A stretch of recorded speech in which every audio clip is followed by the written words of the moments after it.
नमः शिवाय। श्री शिवाय नमस्तोभ्यम। दोस्तों, आज हम आपके लिए लेकर आए हैं विद्वेश्वर संहिता का अध्याय 4, जिसमें कि सूत जी कहते हैं, मुनीश्वरों, श्री शिव पुराण विद्वेश्वर संहिता अध्याय 4 में सूत जी कहते हैं, मुनीश्वरों, इस साधन का महात्म्य बताने के प्रसंग में मैं आप लोगों के लिए एक प्राचीन वृत्तांत का वर्णन करूंगा। उसे ध्यान देकर आप सुने। पहले की बात है, पराशर मुनि के पुत्र मेरे गुरु व्यास देव जी सरस्वती नदी के सुंदर तट पर तपस्या कर रहे थे। एक दिन सूर्यतुल्य तेजस्वी विमान से यात्रा करते हुए भगवान संत कुमार अकस्मात वहां जा पहुंचे। उन्होंने मेरे गुरु को वहां पर देखा। वे ध्यान में मग्न थे। उससे जागने पर उन्होंने ब्रह्मपुत्र सतन कुमार जी को अपने सामने उपस्थित देखा। देखकर वे बड़े वेग से उठे और उनके चरणों में प्रणाम करके मुनि ने उन्हें अर्घ्य दिया और देवताओं के बैठने योग्य आसन भी अर्पित किया। तब प्रसन्न हुए भगवान संत कुमार विनय भाव से खड़े हुए। व्यास जी से गंभीर वाणी में बोले, मुनि, तुम सत्य वस्तु का चिंतन करो। वह सत्य पदार्थ भगवान शिव ही है, जो तुम्हारे साक्षात्कार के विषय होंगे। भगवान शंकर का श्रवण, कीर्तन, मनन, ये 3 महत्तर साधन कहे गए हैं। ये तीनों ही वेद सम्मत हैं। पूर्व काल में दूसरे साधनों के संभ्रम में पड़ने घूमता घामता चंद्राचल पर जा पहुंचा और वहां तपस्या करने लगा। तदनंतर महेश्वर शिव की आज्ञा से भगवान नंदिकेश्वर वहां आए। उनकी मुझ पर बड़ी दया थी। वे सबसे साक्षी तथा शिवगणों के स्वामी भगवान नंदिकेश्वर मुझे स्नेहपूर्व मुक्ति का उत्तम स्थान साधन बताते हुए बोले, भगवान शंकर का श्रवण, कीर्तन और मनन, ये तीनों साधन वेद सम्मत है और मुक्ति के साक्षात कारण है। यह बात स्वयं भगवान शिव ने मुझसे कही है। अतः ब्राह्मण, तुम श्रवण आदि तीनों साधनों का अनुष्ठान करो। व्यास जी से बारंबार ऐसा कहकर अनुगामियों सहित ब्रह्मपुत्र सतकुमार परम सुंदर ब्रह्मधाम को चले गए। इस प्रकार पूर्व काल के इस उत्तम वृत्तांत का मैंने संक्षेप से वर्णन किया है। ऋषि बोले, सूत जी, श्रवण आदि 3 साधनाओं में अपनी मुक्ति का उपाय बताया है, किंतु जो श्रवण आदि तीनों साधनों में असमर्थ हो वह मनुष्य किस उपाय का अवलंबन करके मुक्त हो सकता है कि साधन भूत कर्म के बिना यत्न के ही मोक्ष मिल सकता है। तो आइए जानते हैं, इसी वीडियो में हम आपको आगे विद्वेश्वर संहिता का 5 अध्याय बताने वाले हैं। महेश्वर का ब्रह्मा और विष्णु को अपने निष्कल और सकल स्वरूप का परिचय देते हुए लिंग पूजन का महत्व बताया। श्री शिव पुराण विद्वेश्वर संहिता अध्याय 5, महेश्वर का ब्रह्मा और विष्णु को अपने निष्कल से सकल स्वरूप का परिचय देते हुए लिंग पूजन का महत्व बताना। नंदिकेश्वर कहते हैं, तदनंतर वे दोनों ब्रह्मा और विष्णु भगवान शंकर को प्रणाम करके दोनों हाथ जोड़कर उनके दाएं भाई बाग में चुपचाप खड़े हो गए। फिर वहाँ साक्षात प्रकट पूजनीय महादेव जी का श्रेष्ठ आसन पर स्थापित करके पवित्र पुरुष वस्तुओं द्वारा उनका पूजन किया। दीर्घकाल तक अविकृत भाव से सुस्थिर रहने वाली वस्तुओं को पुरुष वस्तु कहते हैं और अल्पकाल तक ही टिकने वाली क्षणभंगुर वस्तुएं प्राकृत वस्तु कहलाती हैं। इस तरह वस्तु के ये 2 भेद जानने चाहिए।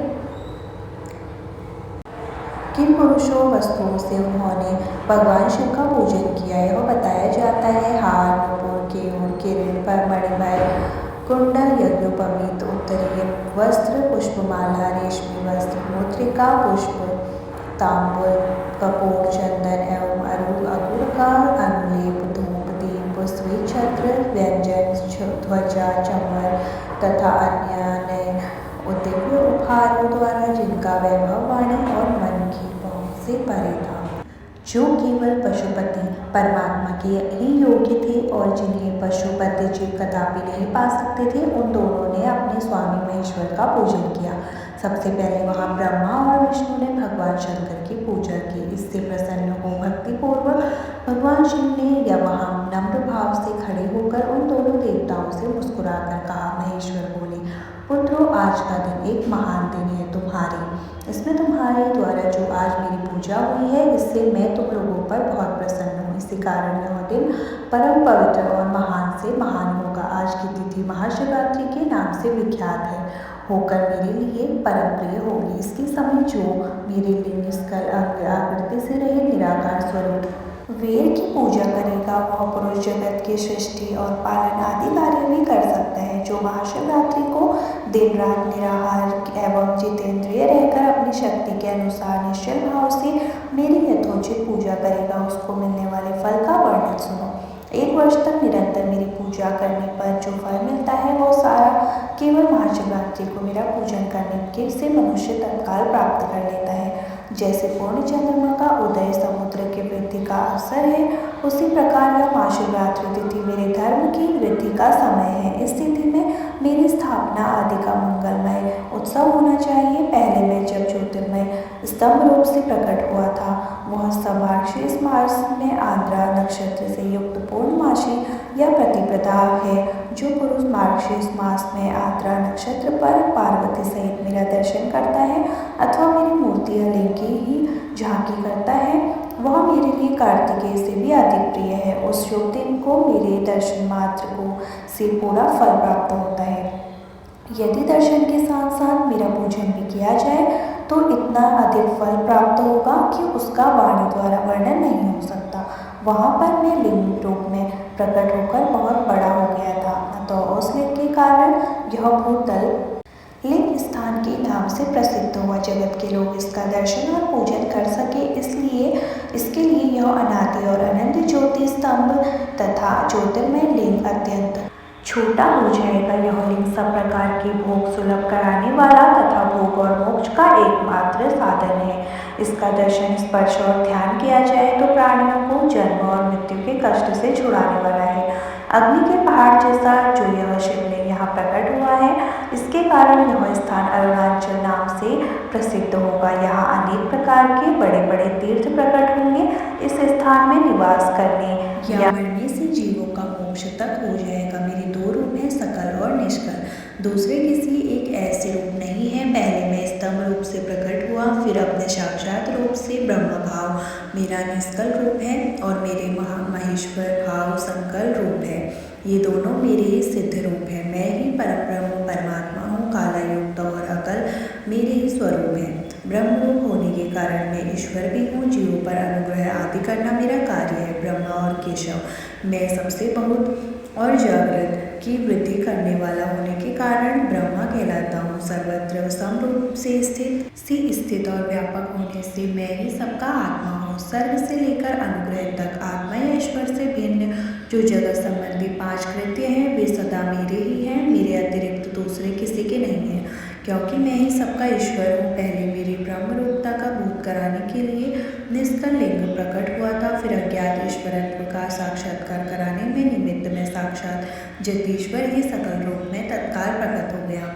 अतः मुझ में जो ईश्वरत्व है, उसे ही मेरा सकल रूप जानना चाहिए तथा जो मेरा निष्कल स्तंभ है, वह मेरे ब्रह्म स्वरूप का बोध कराने वाला है।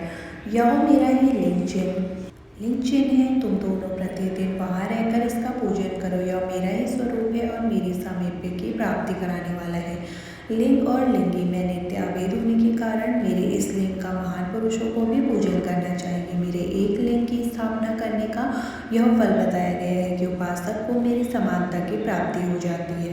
यदि एक बार दूसरे शिवलिंग की स्थापना कर दी गई, तब तो उपासक को फल रूप मेरे साथ एकत्व राजू स्वमोक्ष रूप फल प्राप्त होता है।